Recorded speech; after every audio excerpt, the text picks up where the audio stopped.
What's up, guys? Welcome back to another episode of Hey Janeé. This is my podcast all about moving through life creatively with a great mindset. Consider it a love letter to the world, my way of saying, hey, world. And of course, I want to hear it back.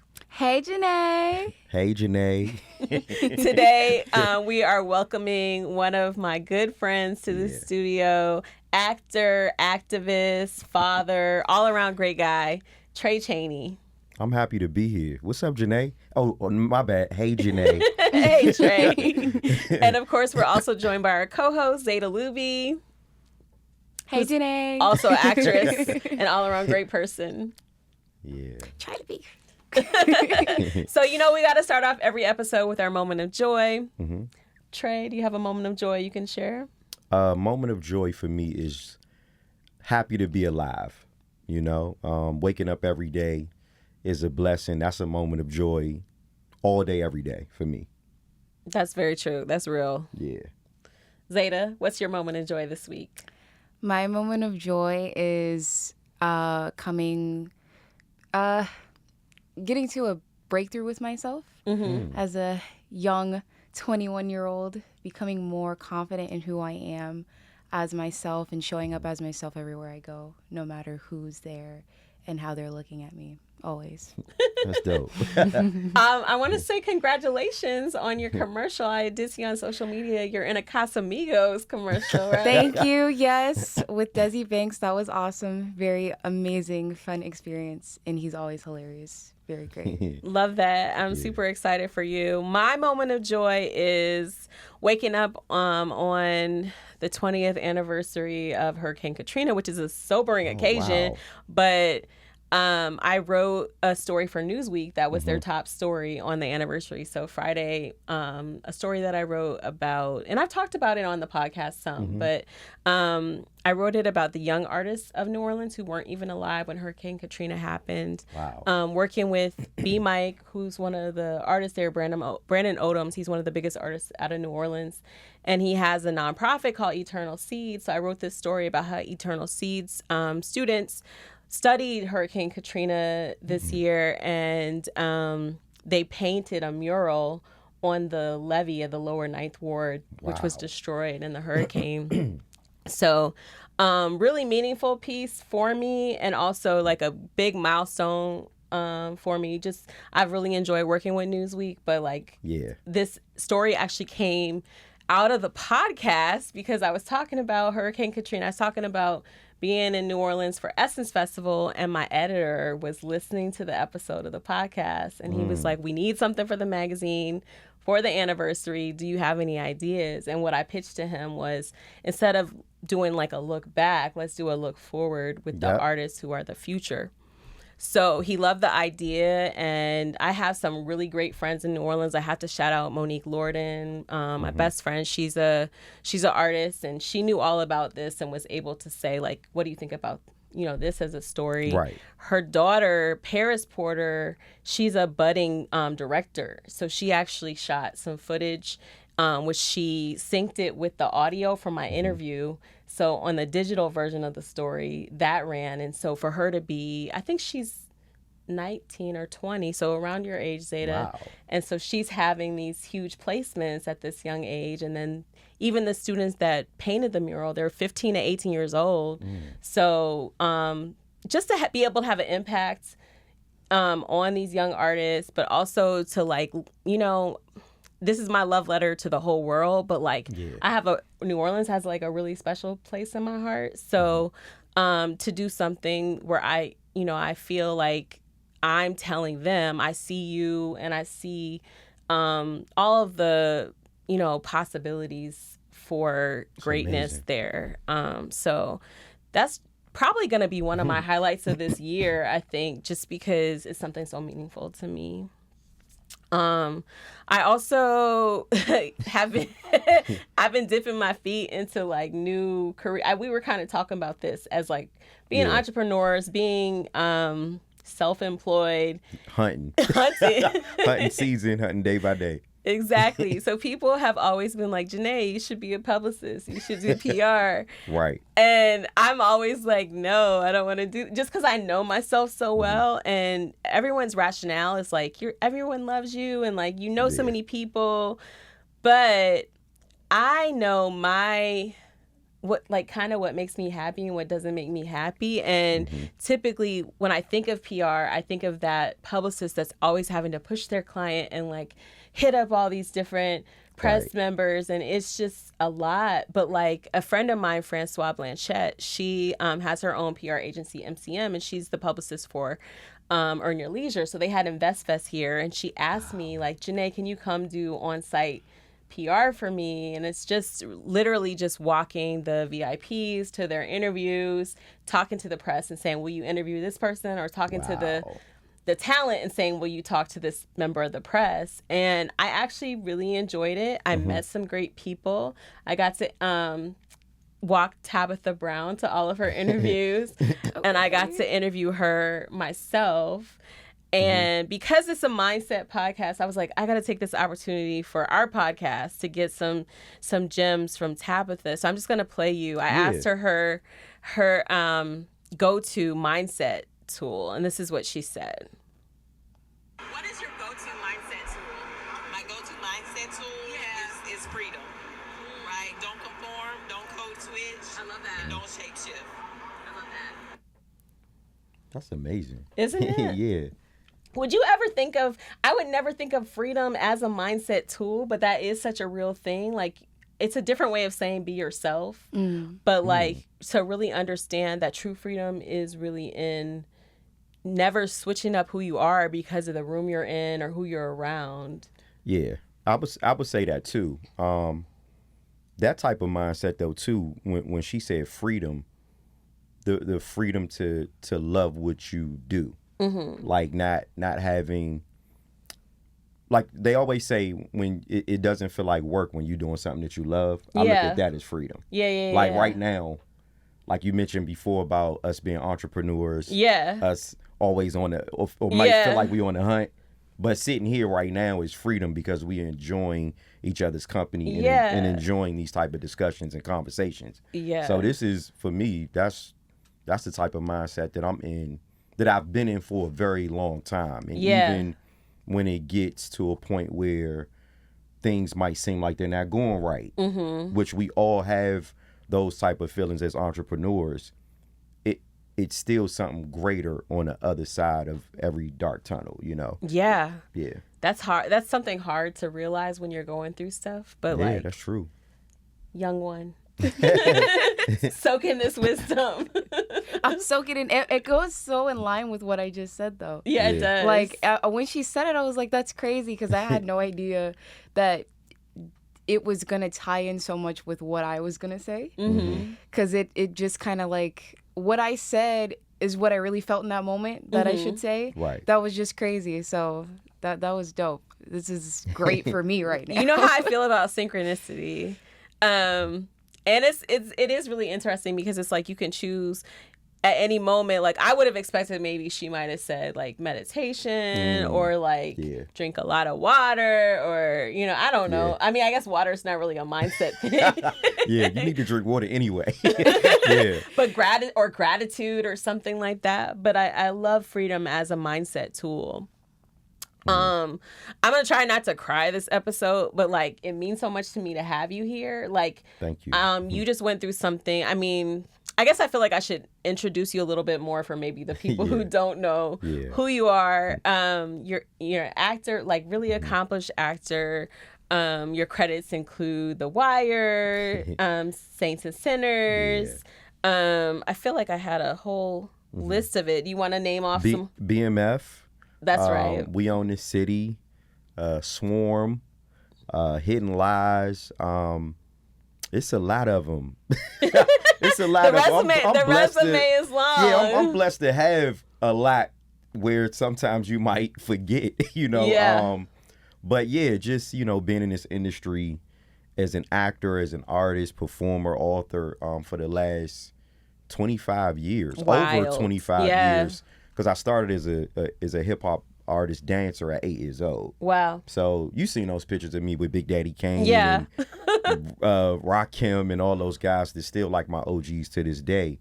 But still, like I said, just God blessed me with some great work in the television film industry because it's work that people still talk about over 2 decades later. Like, I didn't know when I was cast for The Wire in 2002 that we were going to still be talking about this over 20-something years later. Yeah. You know, I think I speak for the whole cast because I think when we all got cast for that show, I know I heard Wendell Pierce say this once when we looked at the first episode, we were like, I don't know if this is going to work. Oh man. But then, you know, this became like a groundbreaking, critically acclaimed television show. And the crazy thing was we shot it in Baltimore, but so many cities and states around the world connected with it because it's a worldwide global thing. You know, the war on drugs, the 100%. politics, the media, the educational system.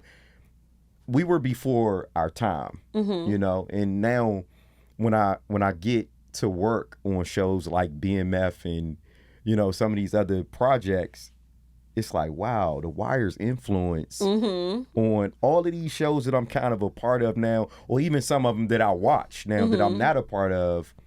It's like, yeah, The Wire was the blueprint, you know. So, man, I'm blessed to be in this industry still. How did you? I know you said you started as a dancer. Yeah. When did the acting bug catch you? So I was performing. I was like 19 years old. I'm originally from Washington, D.C., Folesville, Maryland. And I performed at the Lincoln Theater. That's right beside Ben's Chili Bowl. For everybody that's watching it knows about D.C., Ben's Chili Bowl, Staple Place, right? But a woman by the name of Linda Townsend recognized me at the show.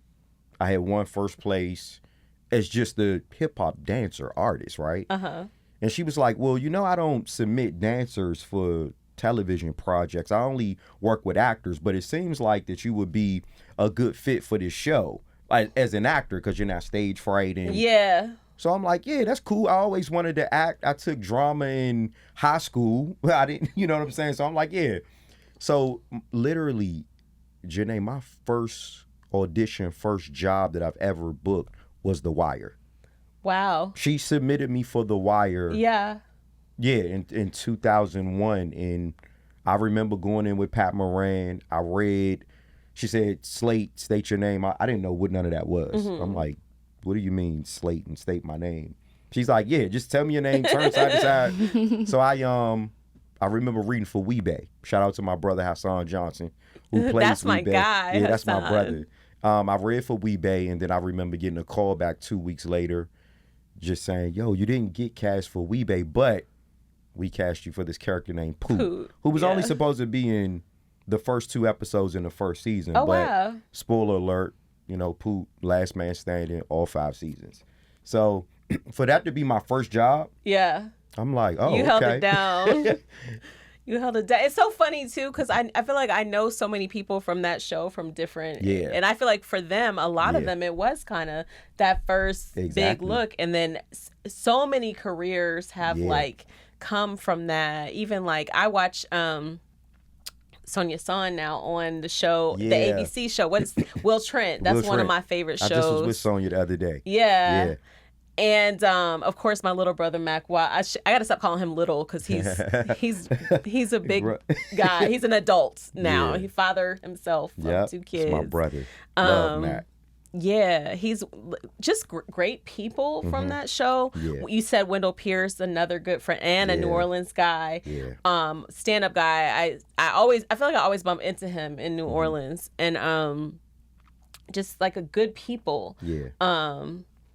So those relationships, you've kept in touch with everyone from the show, or Yeah, most of the people? You know, Will, to go off of the subject of, you know, my career, recently what just happened, me and my son are survivors of the EF2 tornado that destroyed our home, destroyed everything that we own, cars. And that was May 29th, 2025 Yeah. at 3:30 p.m. Yeah.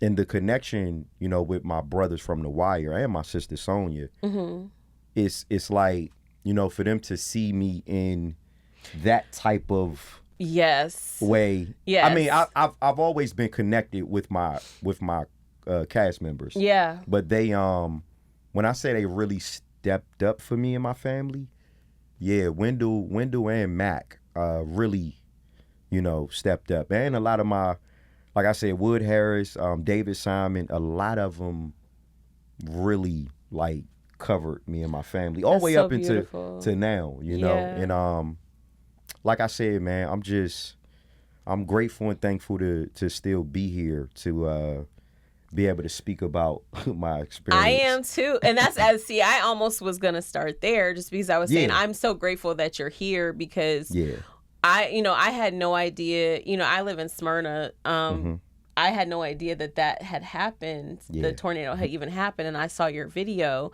and it made me cry. Because you were in tears, but to see you in that level of pain, I know your son was still hospitalized at the time. Yeah. So, like I said, it was just it was a great day. I remember waking up that morning, May 29th. We were celebrating 23 years of The Wire.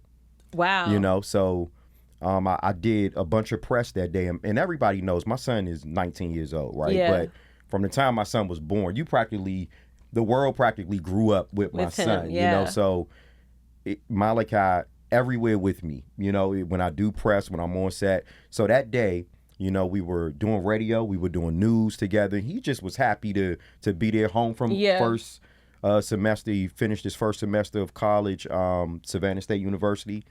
And I'd never forget, we went home, and that was around maybe 2:30, 3 o'clock. And we were actually packing to leave the night of the 29th to go out of town. Malachi's birthday is June 1st. Oh, wow. So we were going to go back home.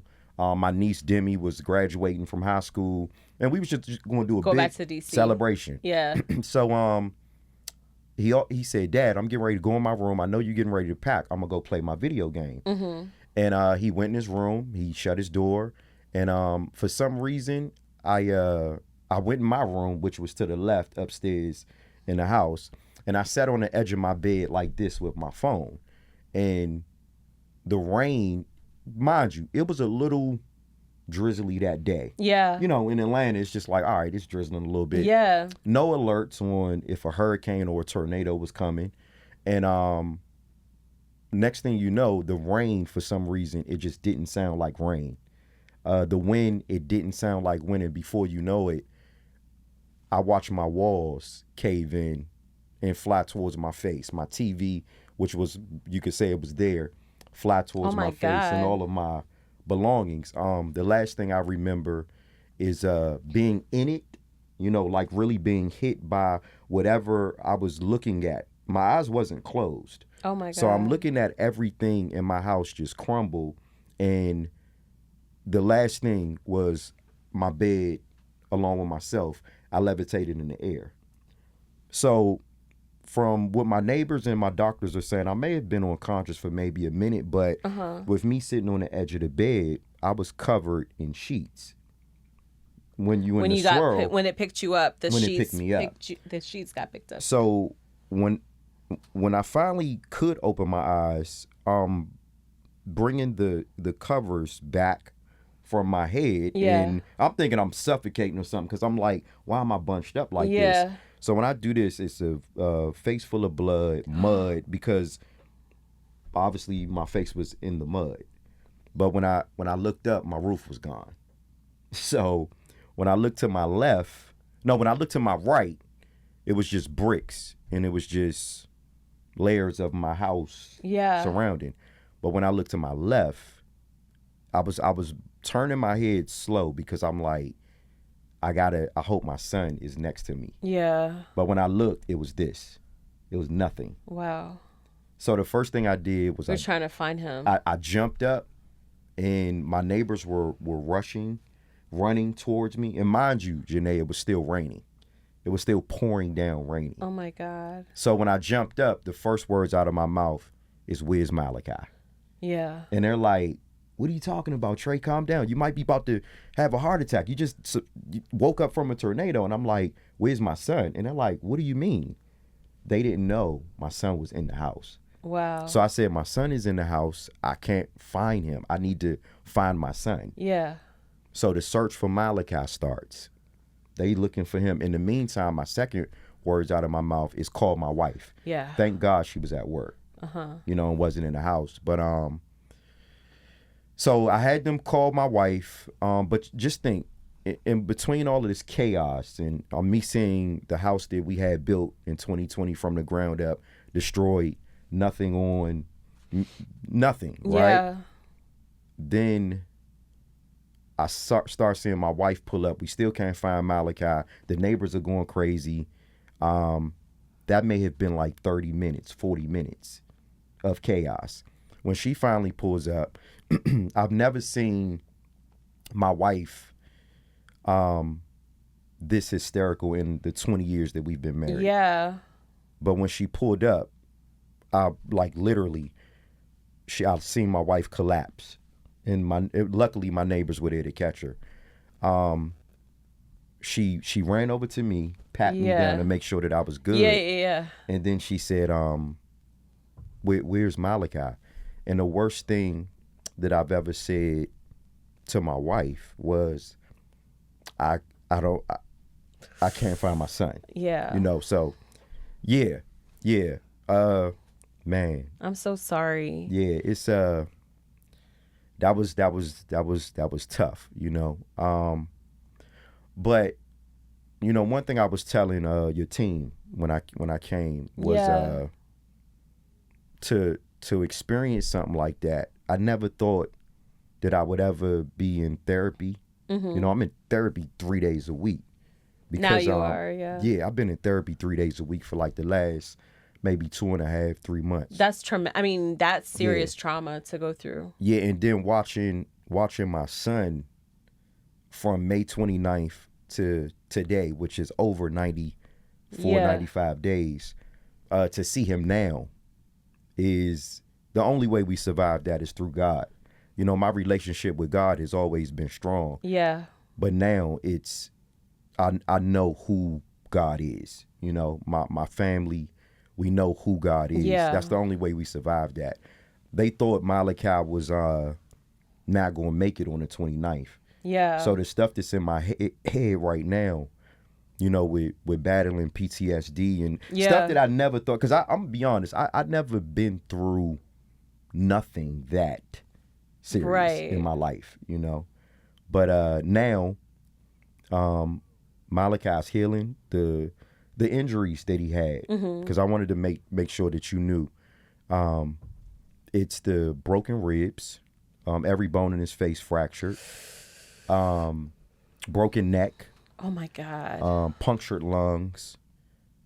All of that healed within 2.5, 3 months. He got the neck brace off in July. The lungs healed. He has a titanium plate. Oh my God. In the right side of his face. If you see him now, you would think nothing's wrong with him. That's wild. The biggest thing though is the brain injury. Yeah. You know, so the traumatic brain injury, we spent 3 weeks in Grady Hospital. We spent 2.5 weeks at Grady Trauma Unit in ICU. Once that was over, he had to go to Shepherd Center, which was the rehabilitation center, for another 3 weeks. And to see God's miracle, see him heal, it's like my perspective on life now has changed tremendously. It's not even about, it's not about money. Yeah. I don't have to chase cars, fame, success, because now I know what it's like to have everything up to May 29th and for it to go just like that. Yeah. And still sit here and be sane, it's like, yeah, God had another plan, you know? And it just makes me look at things now in life. That's why when we started the show, when you asked me what brings me joy, it's me being alive and sitting here with you, who I've known for many years. Yeah. To be able to share the story. And that's another thing my therapist said. He said, I have to get comfortable with talking about what I went through. Because that type of trauma, you can't hold it. Yeah, and if you hold it, it'll cause more harm. Like, I just know from I mean, some of the Katrina research Yeah. that I've done, like a lot of those people never talk about it. Yeah. They never talk about it. And I remember doing press for Katrina Babies, which is Edward Buckle's film. And he was saying the film is all about like the people who were kids Right. when I've seen Katrina that. happened. Yeah. Yeah, it's a great I love documentary. it. Yeah. And he actually worked in the arts. In education, working with teaching kids, and they did not realize the trauma that they were holding. But Right. like, if you don't talk about your trauma, it's gonna come get you later. Yeah. You don't know when it's gonna come for you, but it's gonna come for you at some point. And I thought I was always one of those people, Janeé, who throughout the years I've always said, yeah, I don't need therapy. You need therapy. Yeah, I've Yeah. always said it, and then even leading up to that, I was always somebody who, a lot of people followed me. They I do motivational speeches Yeah, a lot. you're very motivating. And people are like, and now I need to talk to somebody now because now I've been through.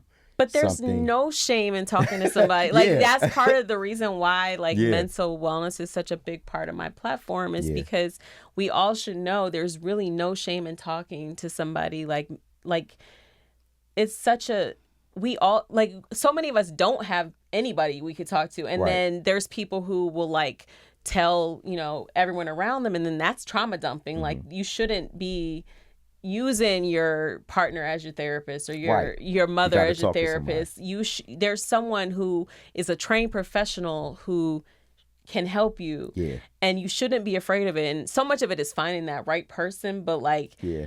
there's no shame in you being in therapy. You have been through a traumatic event. Right. And even for people who haven't been through a traumatic event, like life is something that can break your brain, Yeah. it can break your heart, Yeah. it can break your soul if you let it. Yeah.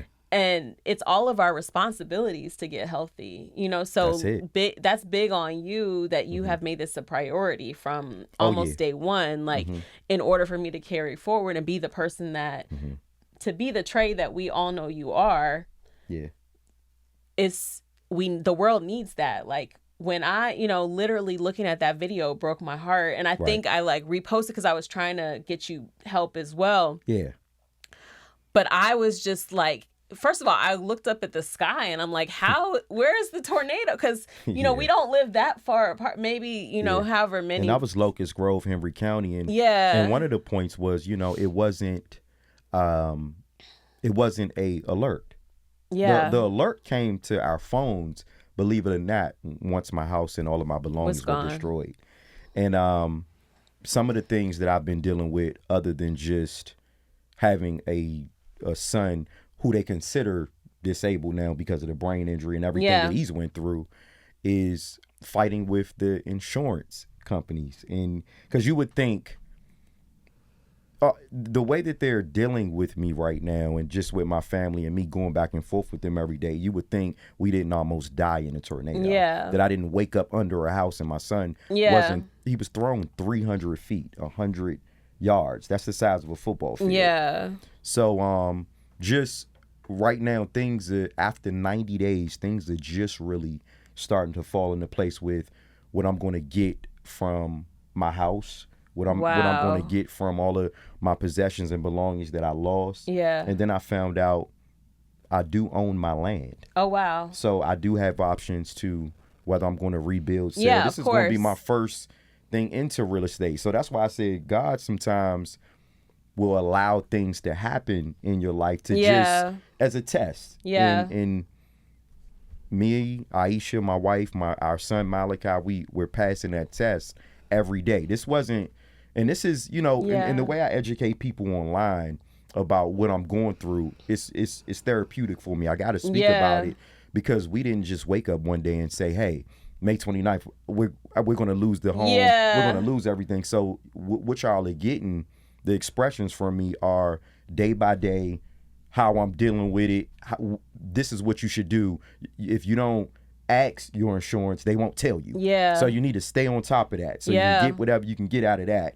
And just staying on top of it, still as a man, as a husband, as a father, provider, protector. Still being the entertainer, you know. So it's a lot bottled up in one. But like I said, I'm glad that I'm here to be strong for people that may not be able to deal with what I'm dealing with. Yeah. And I think, I feel that's why God chose me and my family. They say, I feel like it's always the strongest that get tested the most. You know, I've always heard that. Like,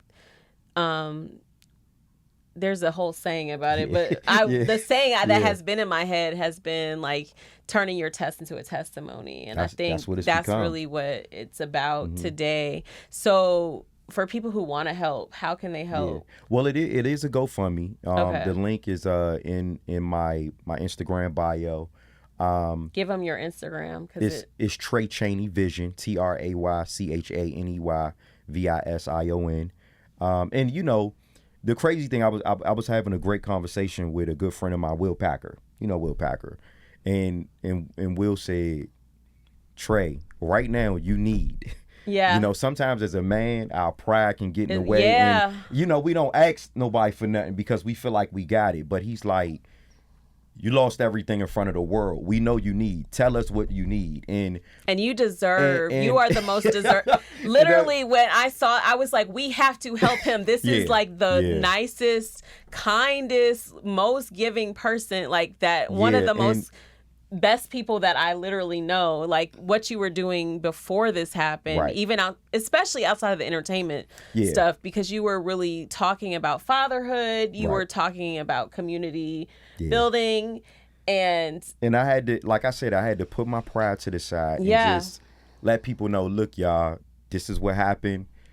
Every single day, what me and my wife and son are doing is just taking it one day at a time. Yeah.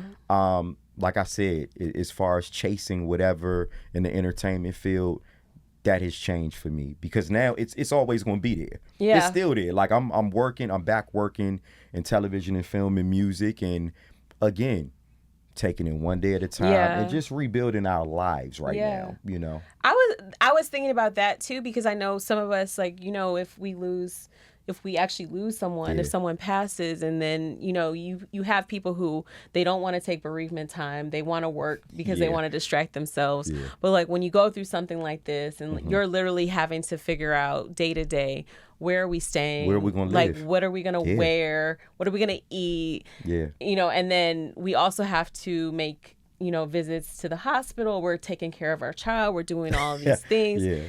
Like, as you're looking at this and you're trying to, but you probably are also feeling the pressure of the bills mounting and the, you know, all the things that you need.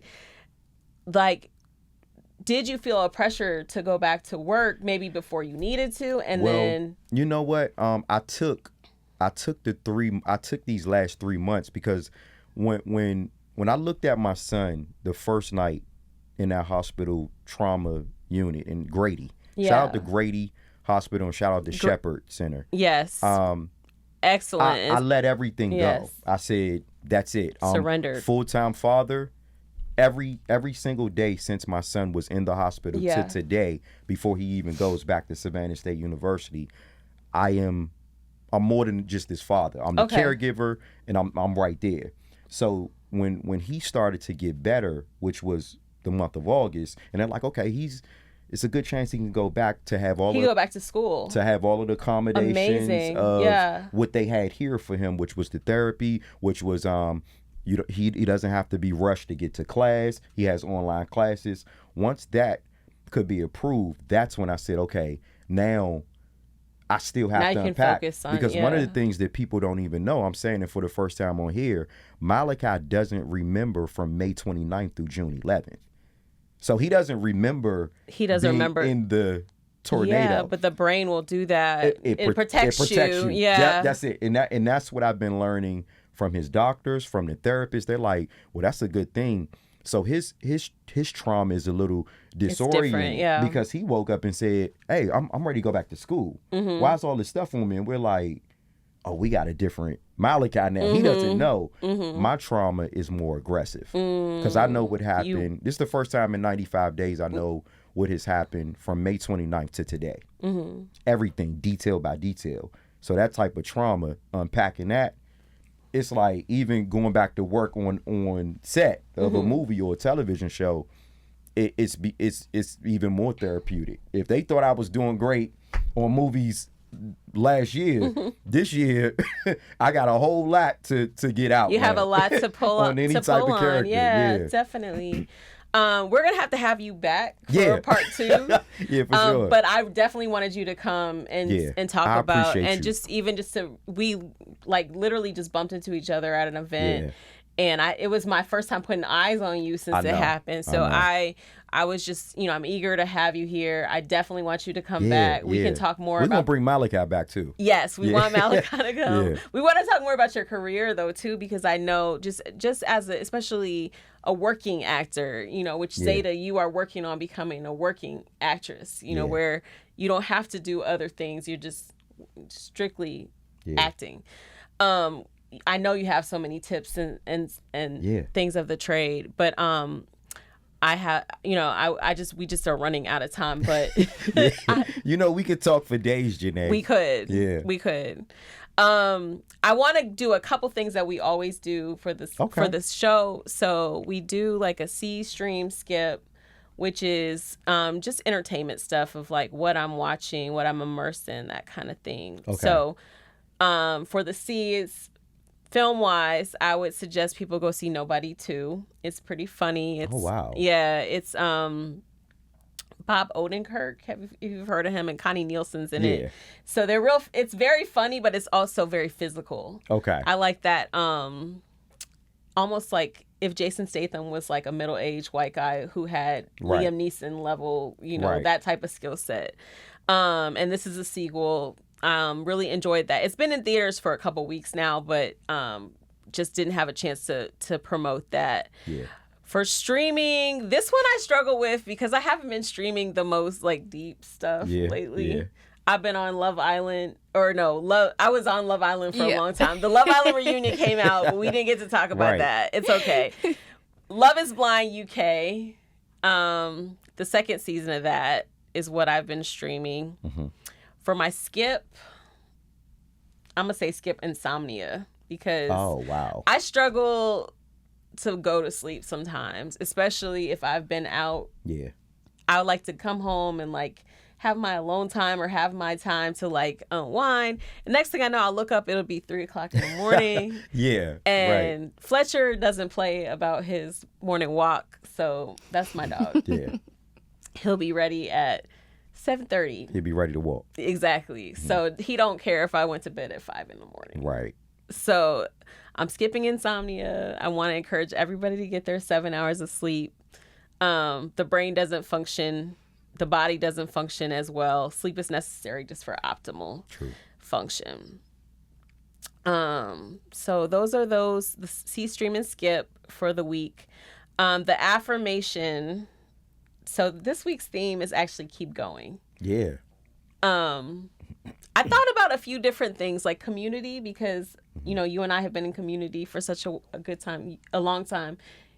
Zeta, you and I are in community. Community is everything. Yeah. The people watching are now part of the community, and I love that.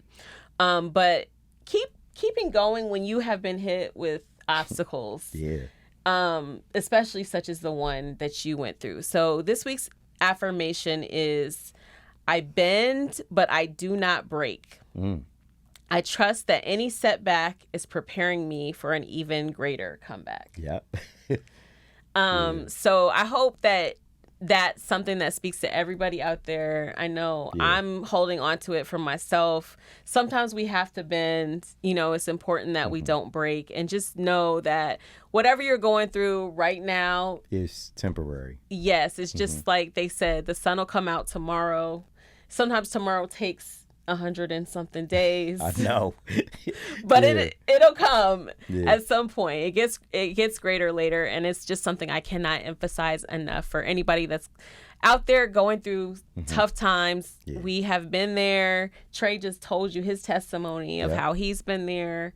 Do you have any other tips just as far as like for people who are not thinking about, we're living in this world where climate change is real, like but these type of natural disasters, they've been going on forever. I think I told you my mom's house was destroyed the year before I was born. Fortunately, she and my dad were not in the house when it happened, but they also lost everything. But just bearing in mind, you said some very important things about insurance and what you need to ask your insurance, or what you need to tell them just to be prepared in the event of a disaster. What would you advise people? Just even with the tragic, devastating, traumatic experience that we went through, some of the things that I didn't know that I know now when it comes to insurance, that's the number one thing to just ask, okay, where are we going to be put up at? And you're not just going to put us somewhere where is cheap, you know? And I say that because, I mean, where I lived at, it was a nice development. They considered it the suburbs. So it's like if I'm paying all of this insurance every month, this is the type of quality that I'm used to living like. So I don't want to hear, don't take no for an answer, because they will tell you no, we don't want you to stay in that hotel. We might want you to stay in something that's a little bit rougher or cheaper. Nah, I pay you to stay somewhere else, you know? And then when it comes to your possessions and your belongings and whatever is owed or however much the house is worth, you have to stay on top of that, because they don't want to cut you a check. They don't. They would rather keep moving you around. They want to say you should rebuild now, but rebuilding now, that could take 9 months to a year. And this is facts. This is just from what my understanding in going as we, you know, just going along every day. So, you know, just stay on top of the business of what happens, even though, you know, it's a lot of things going on with you personally. You still got to stay on top of it. And I've just, like I said, I feel that I'm just an example for somebody out there that may not be ready for this level of trauma. Obviously, like you said, the strongest soldiers, we got to fight the hardest battles, the toughest battles. And I'm one of those soldiers that's just like, okay, like you said, keep going every day. It's like I'm going harder now, you know? Sometimes it's like you think your limits are this, but then you find out your limits are actually far greater than what you realize that they are. And you know, I'm just grateful that you're here. I'm grateful that Malachi is here. Thank you. I was so concerned when I saw that first video, and I feel just so much more relieved to know, especially that he'll be able to continue his education, that you'll be able to bring him here. And we're actually working on a documentary right now. As you should be. Documenting everything. I wanted to break that news on here first with Hey Janeé. But the documentary we're working on now is powerful. It's showing, you know, some of the stuff that me and my wife had, how we had to look at our son. That's something that I wouldn't wish on anybody. You know, like to see him go from what they thought was going to happen to him to see him now, hey, I'm going back to school and up, running, walking, doing everything that he used to do. That's a miracle. It's a miracle. And we documented it. You know, and it's like, somebody needs to be inspired by this. Like you said, now 100%. My mission, my movement, my message is more of a testimony for people to just draw close to God, for real. I love that message. Thank you so much for joining us, Tray. Again, this is just my love letter to the world, me saying hey to the world, and I want to hear it back. Hey, Janeé. Hey, Janeé. Thank you so much. Oh, it's all love.